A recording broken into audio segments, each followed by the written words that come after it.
Red green online present. আজকে submarine থেকে শুরু করে আকাশ বলেন পাতাল বলেন প্রত্যেকটা জায়গায় নারীর ভূমিকা রয়েছে। এই সরকারের সময় যে গণধর্ষণ শুরু হয়েছে, যারা গণধর্ষণ করতো তাদের পুরস্কৃত করা হতো, অথচ তাদের যদি তখন পুরস্কৃত না করে ফাঁসির কাস্টে ঝুলিয়ে রাখা হতো তাহলে কিন্তু আজকে ধর্ষণ এই পর্যায়ে যেত না। এই অবৈধ শেখ হাসিনার শাসনামলেই একজন 80 বছরের বৃদ্ধা থেকে শুরু করে একদম 3-4 বছরের শিশু পর্যন্ত ধর্ষণের শিকার হয়েছে, যেটা অতীতে কখনো ছিল না।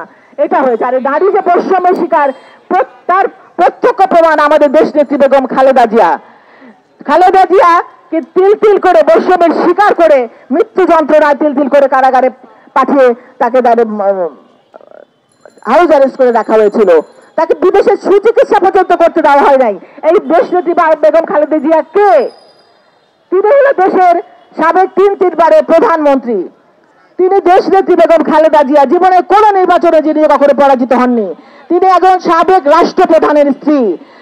তিনি আমাদের দেশ বরেণ্য নেতা তারেক রহমানের মা, আপসহীন নেত্রী, যিনি তার আপসহীন ভূমিকার জন্য তিনি তার সন্তানকে হারিয়েছেন, স্বামী হারিয়েছেন। আজকে আমি শ্রদ্ধার সাথে স্মরণ করছি বহুদলীয় গণতন্ত্রের প্রবক্তা, স্বাধীনতার মহান ঘোষক, বীর মুক্তিযোদ্ধা, বাংলাদেশের প্রথম রাষ্ট্রপতি শহীদ প্রেসিডেন্ট জিয়াউর রহমানকে, যিনি নারী জাগরণের সূচনা করেছিলেন, যিনি নারীকে আজকে রাজপথে এনে দাঁড় করিয়েছেন, সমাজের প্রত্যেকটা সেক্টরে নারীর ভূমিকা অনস্বীকার্য করেছেন। আজকে সাবমেরিন থেকে শুরু করে আকাশ বলেন পাতাল বলেন প্রত্যেকটা জায়গায় নারীর ভূমিকা রয়েছে।